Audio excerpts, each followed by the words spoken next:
दोस्तों, मूवी की शुरुआत होती है एक यूनिवर्सिटी को दिखाते हुए, जहां आज पार्टी चल रही होती है। यहां हम देखते हैं 3 लड़कियों को जो सज धज के वेट कर रही होती है अपने डेट पार्टनर का, जो कि इसी कॉलेज के 3 जाने माने फुटबॉल प्लेयर होते हैं। लड़कियां पार्टी में जाती हैं, यहाँ ये लोग डांस करते हैं, बहुत मस्ती करते हैं, और तभी हम वहाँ 2 लड़कों को लड़कियों के ड्रिंक में कुछ व्हाइट पाउडर जैसा मिलाते हुए देखते हैं। तब हमें इनके रियल इंटेंशन के बारे में पता चलता है। 2 लड़कियां ड्रिंक पी लेती है और लगभग बेहोश हो जाती है, और वो 2 लड़के उन लड़कियों को लेकर वहां से चले जाते हैं। और यहाँ बच जाती है मैरी और उसका डेट पार्टनर वैली।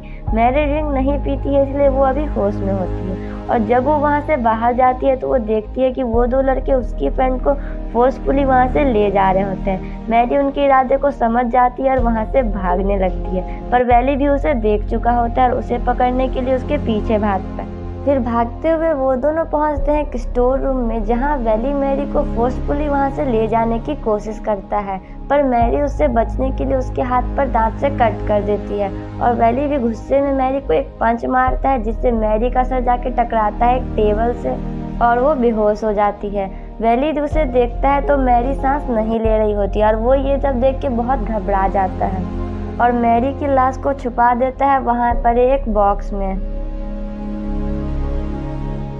वैली अपने दोस्तों के पूछने पर बताता है कि मैरी उसे मिली ही नहीं, और वो सब वहां से चले जाते हैं, और मैरी कहाँ गायब हुई है किसी को भी पता नहीं चलता है। फिर सीन शिफ्ट होता है 30 साल बाद, जहां आज तक किसी को पता नहीं है कि मैरी उस रात कहाँ गायब हुई, यानी कि अभी तक मैरी की लाश किसी को मिली ही नहीं थी। फिर हमें उसी यूनिवर्सिटी के 3 स्टूडेंट्स को दिखाया जाता है, जहाँ एक लड़की अपने दोस्तों को मैरी की कहानी बता रही होती है, पर कोई भी उसकी बातों पे बिलीव नहीं करता।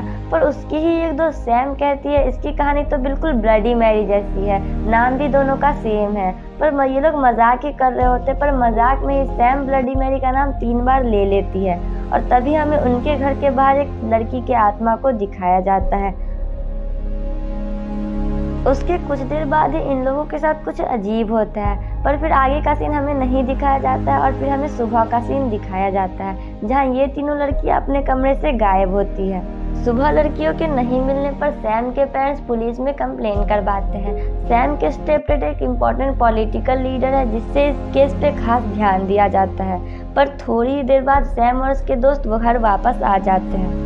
सैम उन्हें बताती है कि सुबह आंख खोलने पर वो एक अजीब से कमरे में थी, दरवाजा बाहर से लॉक था, इसीलिए लोग खिड़की से कूद के यहाँ तक आई है। इस घटना के बाद सैम के साथ बहुत कुछ बदल गया था। उसे हर जगह एक लड़की की आत्मा दिखने लगी थी, जिसका चेहरा बिल्कुल सफेद था और उसके माथे से खून टपक रहा था। उसे हर जगह वो दिखाई देती थी, आईने में, क्लासरूम में।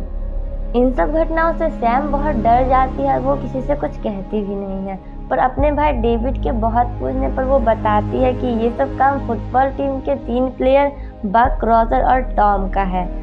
सैम की बात मानकर डेविड उन तीनों से बात करने जाता भी है, और वो कहता है कि वो उनकी बहन के साथ ऐसा क्यों कर रहे हैं, पर वो तीनों इस बात को बहुत लाइटली लेते हैं और उसे इग्नोर कर देते हैं। फिर हम रॉजर को देखते हैं, जो एक टैनिंग सैलून में बहुत ही कम टेम्परेचर पे अपने बॉडी को रिलैक्स करने के लिए आया होता है, पर हम देखते हैं कि मशीन का टेम्परेचर अपने आप ही बढ़ने लगता है और रॉजर दर्द से तड़पने लगता है। वो मदद के लिए चिल्लाता है भी है, पर वहाँ खड़ी एक लड़की फोन में इतनी बिजी होती है कि उसकी आवाज़ को सुन ही नहीं पाती है।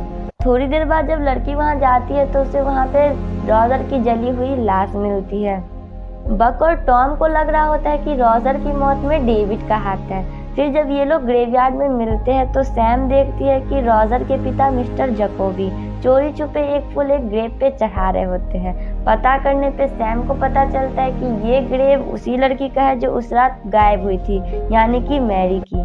सैम यहाँ समझ नहीं पाती है कि आखिर मिस्टर जकोबी का मैरी से क्या रिश्ता था, और उसी रात मैरी के घर आती है उसकी दोस्त हेदर, जो बचपन में कभी बेस्ट ऑफ फ्रेंड्स हुआ करती थी, पर कॉलेज में किन्हीं कारणों से इनकी दोस्ती टूट गई थी।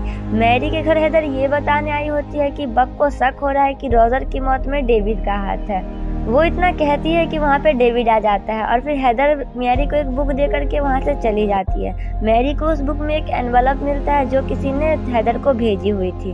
वो एनवलप छूते ही मैरी को एक अजीब सी घुटन महसूस होती है। फिर हमें हेदर को दिखाया जाता है जिसके साथ कुछ अजीब हो रहा होता है। जब हेदर सो रही होती है तो एक मकड़ी आती है और उसके मुँह में चली जाती है। सुबह जब हेदर देखती है तो उसके चेक पे एक बहुत बड़ा पिंपल आ चुका होता है और हेदर जब उसे पोक करती है तो उसमें से एक एक करके मकड़ियाँ निकलना स्टार्ट हो जाती है। ये देखकर हेदर बहुत डर जाती है और उसे कुछ भी समझ में नहीं आता है और वो अपना सा आईने में पटक देती है जिससे उसका चेहरा बहुत ज़्यादा कट जाता है और खून के साथ साथ उसमें से मकड़ियाँ भी निकलना शुरू हो जाती है।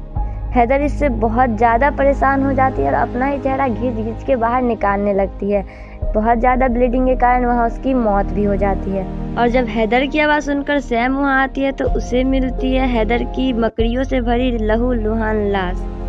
सैम वहाँ पुलिस बुलाती है और सबको सारी बातें बताती है पर कोई भी उसकी बातों का बिलीव नहीं करता और फिर से वही भूतिया चेहरा सैम को हॉन्ट करने लगता है जिससे वो बहुत ज़्यादा डर जाती है और वो अपने फैमिली में सबको ये बातें बताते भी है पर इस पर कोई ज़्यादा ध्यान नहीं देता है। इधर बक और टॉम का शक बार बार डेविड और सैम पर ही जा रहा था। उन्हें लग रहा था कि इन मौतों के पीछे इसी दोनों भाई बहन का हाथ है और बक और टॉम मिलकर के डेविड को सबक सिखाने का प्लान बनाते हैं। बक टॉम से कहता है कि तुम आज रात मुझे मिलने आना और तब हम वहाँ देखते हैं कि इनकी बातें चोरी छुपे रोजर के पिता मिस्टर जैकोबी ही सुन रहे होते हैं। रात होते ही टॉम बक से मिलने के लिए निकल जाता है पर रास्ते में से वही लड़की की आत्मा हॉन्ट करने लगती है। टॉम पूरी तरह से शराब के नशे में होता है इसलिए वो गाड़ी से निकलकर इधर उधर उस लड़की को ढूंढने लगता है। टॉम लड़की को ढूंढते हुए पहुंचता है एक पावर हाउस में जहां का पावर तो अभी ऑफ होता है पर हम देखते हैं कि अचानक से उस पावर हाउस का पावर ऑन हो जाता है और एक जोरदार बिजली के झटके से टॉम की वहीं मौत हो जाती है। पुलिस इस घटना को भी एक एक्सीडेंट ही मानती है और इसके पर ज़्यादा तहकीकात नहीं करती है। पर सैम और उसके भाई को अभी भी लग रहा था कि इन मौतों के पीछे मैरी की आत्मा का हाथ है। वो दोनों इस घटना के बारे में और भी ज़्यादा जानने की कोशिश करते हैं। तब उन्हें पता चलता है कि 1969 में उस घटना की शिकार 3 लड़कियां थी। पहली मैरी जिसका अभी तक कोई भी पता नहीं है, दूसरा लूसी जिसने 1982 में सुसाइड कर लिया था और तीसरी ग्रेस जो अभी जिंदा है और इसी शहर में है। फिर वहां से मैरी और डेविड सीधा जाते हैं कॉलेज के डेटाबेस में ग्रेस का एड्रेस निकालने के लिए। उन्हें एड्रेस मिल भी जाता है और वहाँ पे उन्हें मिस्टर जैकोबी देख लेते हैं। मिस्टर जैकोबी इस कॉलेज के फुटबॉल कोच है इसलिए वहाँ रहने से इनके पे कोई शक नहीं करता है पर हमें यहाँ समझ नहीं आता कि आखिर मिस्टर जैकोबी इन लोगों पे नजर क्यों रख रहे होते हैं। फिर मैरी और डेविड वहां से सीधा जाते हैं ग्रेस के घर जहां सैम और डेविड ग्रेस को सारी बातें बताते हैं। ग्रेस उन्हें बताती है कि ये मौतें मैरी की आत्मा ही करवा रही है क्योंकि जो बच्चे मर रहे हैं उनके पेरेंट्स 1969 यानी कि मैरी के ही बैच के थे और शायद मैरी के गायब होने में उनका भी हाथ हो, इसलिए मैरी बदला लेने के लिए उन्हें नहीं उनके बच्चों को मार रही है। पर मेमोरी लॉस के कारण ग्रेस लड़कों का एग्जैक्टली नाम नहीं बता पाती है, इसलिए सैम को नहीं पता चलता कि आखिर मैरी का अगला टारगेट कौन है। सैम को ग्रेस की बातों पे पूरा विश्वास था पर डेविड को नहीं क्योंकि डेविड को ग्रेस के घर में कुछ ऐसी पेंटिंग मिली हुई थी जो बिल्कुल हेदर और टॉम के मौत से मिल रही थी। डेविड को लग रहा था शायद अपने दोस्त का बदला लेने के लिए ग्रेस ही ये सारी मौतें करवा रही है। फिर हमें बक को दिखाया जाता है जो अपने रूम में आराम कर रहा होता है पर तभी अचानक से उसके डॉग को कुछ हो जाता है और वो अजीब बिहेव करने लगता है। बक अपने डॉग को शांत करवा ही रहा होता है कि तभी अचानक से उसे अपने बेड के नीचे मैरी की आत्मा दिखती है जो वहीं बक को बड़ी बेरहमी से मार देती है। मैरी की आत्मा बक के शरीर को कुल्हाड़ी से पूरी तरह से चीर देती है। पुलिस इस घटना को किसी साइको किलर का नाम बताती पर सैम को पता था कि ये सब मैरी की ही आत्मा कर रही है और यहाँ डेविड को तब पता चलता है कि ये ग्रेस तो नहीं ही करवा रही है, इसलिए डेविड सीधा जाता है ग्रेस से हेल्प मांगने के लिए कि वो इस घटना के तह तक जा सके। ग्रेस उसे बताती है कि तुम्हें कॉलेज के डेटाबेस में चेक करना चाहिए, शायद तुम्हें उस पार्टी नाइट की कुछ तस्वीरें मिल जाए जिससे तुम पता लगा सको कि आखिर मैरी को किसने गायब किया। फिर हम सैम को देखते हैं जिसे मैरी की आत्मा फिर से हॉन्ट कर रही होती है पर इस बार मैरी की आत्मा सैम को ये भी दिखाती है कि आखिर मैरी की बॉडी कहाँ कैद है, यानी कि मैरी उसे वो ट्रंक दिखाती है जिसे हम मूवी के शुरुआत में देख पाते हैं जहाँ वैली ने मैरी को मारकर वहाँ कैद कर दिया था। पर यहाँ मैरी सैम को ये भी बताती है कि उस टाइम उसकी मौत नहीं हुई थी, उसकी मौत तो दम घुटने की वजह से हुई थी। मैरी इन सब से डर के सीधा जाती है ग्रेस के पास। वहाँ ग्रेस उसे बताती है कि मैरी उसे भी सपने में आती है और ये दोनों यहाँ समझते हैं कि मैरी आज़ादी चाहती है। फिर ये दोनों यहाँ से सीधा रवाना हो जाते हैं उस स्टोर रूम यानी कि कॉलेज के उस स्टोर रूम में जहाँ मैरी की बॉडी कैद है। और इधर कॉलेज में डेविड को कॉलेज के डेटाबेस में कुछ उस नाइट की कुछ फोटोज़ मिलती है जहाँ उसे पता चलता है कि आखिर उस दिन मैरी का डेट पार्टनर कौन था, यानी कि किसने मैरी को गायब किया था। पर हमें यहाँ नहीं दिखाया जाता है कि आखिर वो इंसान कौन था। डेविड बहुत ज़्यादा घबराते हुए सीधा भागता है घर की तरफ सैम को ये बताने के लिए कि आखिर मैरी का असली कातिल कौन था, पर जबकि उसे पता नहीं था कि सैम कॉलेज ही आ रही है। सैम कॉलेज जाती है और सीधा पहुंचती है उस स्टोर रूम के पास जहां मैरी की शरीर कैद है। पर हम यहाँ देखते हैं कि एक इंसान जिसका चेहरा पूरी तरह से ढका हुआ है वो सैम पर हमला कर देता है। यहाँ हमें पता चलता है कि ये इंसान वही है जो मैरी का असली कातिल है। वो नहीं चाहता कि उसका सीक्रेट रिवील हो, इसलिए वो सैम पे हमला कर रहा है।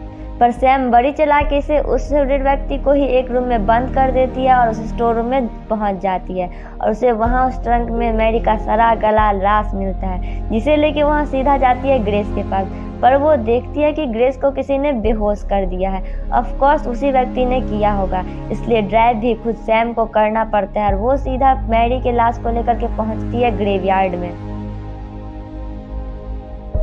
इधर हम देखते हैं डेविड को जो घबराते हुए सीधा पहुंचता है घर सैम को ये बताने के लिए कि आखिर मैरी का असली कातिल कौन था। वो बहुत घबराया हुआ होता है। वो सैम को घर में इधर उधर ढूंढ रहा होता है पर सैम उसे नहीं मिलती और हम यहाँ देखते हैं उसी व्यक्ति को जिसने सैम पे हमला किया था। वो इंसान यहाँ डेविड को प्लास्टिक से रैप करके उसे यहीं पे मार देता है। इधर सैम बहुत घबराते हुए ग्रेवयार्ड की तरफ जा रही होती है पर वो कॉल करती है अपने स्टेप डैड को मदद के लिए और उसके डैड उससे प्रॉमिस करते हैं कि वो उसकी मदद करेंगे। और फिर सैम मैरी की लाश को लेकर सीधा पहुंचती है ग्रेवयार्ड में और वो मैरी की कब्र को खोदने लगती है। पर हम तभी देखते हैं कि वो व्यक्ति जिसका चेहरा पूरी तरह से ढका हुआ है वो फिर से यहाँ आकर सैम पे हमला करने लगता है और सैम यहाँ देखती है कि ये इंसान और कोई नहीं उसी के स्टेप डैड बिल ओवेंस होते हैं, यानी कि वैली जो उस रात मैरी का डेट पार्टनर था वही बिल ओवेंस है। बिल ओवेंस का ही निकनेम वैली था। यहाँ पे उसके डैड कुल्हाड़ी उठाते हैं सैम को मारने के लिए और वो सैम को बहुत मारते भी हैं। सैम पूरी तरह से अधमरी हो चुकी है, मतलब कि उसे लग चुका था कि ये उसका आखिरी दिन है और वो सैम को मैरी के साथ ही उसके ही कब्र में दफनाने की कोशिश करने लगते हैं। पर हम तभी देखते हैं कि विल ओवेन के पीछे मैरी अपने रियल फॉर्म में प्रकट हो जाती है, यानी कि उस रूप में जिस रूप में वो उस रात को थी। अब विल ओवेन समझ चुका है कि उसके पापा का घड़ा भर चुका है, अब उसे मरने से कोई भी बचा नहीं सकता है। मैरी की आत्मा यहाँ अपना बदला ले लेती है और अपने कातिल को खुद के साथ ही अपने ही कब्र में दफन कर देती है। सुबह पुलिस विल ओवेन के मौत का कारण हार्ट अटैक बताती है, पर ये तो सिर्फ सैम और ग्रेस ही जानते थे कि आखिर ये हार्ट अटैक किस वजह से आया था। दोस्तों मूवी तो यहाँ खत्म हो जाती है पर इस मूवी में कुछ ऐसी बातें हैं जो शायद आपको नहीं समझ आई हो, जैसे मिस्टर जैकोबी यदि मैरी के कातिल नहीं थे तो वो मैरी के ग्रेव पे फूल क्यों चढ़ा रहे थे और वो उन सब पे नजर क्यों रख रहे थे। दोस्तों जहाँ तक मेरी थ्योरी कहती है कि मिस्टर जैकोबी विल ओवेन के दोस्त होंगे जिन्हें मैरी की मौत की सच्चाई पता होगी और उन्हें बुरा लग रहा होगा कि एक इनोसेंट लड़की को उन्होंने कैसे मार दिया और शायद इसीलिए वो सबसे छुप के मैरी के ग्रेव पे फूल चढ़ाते होंगे। दूसरी ग्रेस के पास सेम वैसी पेंटिंग कहाँ से आई जैसी मौतें हो रही थी। मुझे लगता है कि मैरी ग्रेस की बेस्ट फ्रेंड थी, इसलिए शायद वो उसे सपने में बताती होगी कि आखिर वो किस तरह से अपने कातिल के बच्चों को मारने वाली है और ग्रेस सेम वैसी पेंटिंग बनाती होगी। दोस्तों आपको मेरी थ्योरी कैसी लगी कमेंट में ज़रूर बताइएगा और अगर आपके पास कुछ न्यू थ्योरी है तो कमेंट सेक्शन में ये भी ज़रूर बताइएगा। Thank you.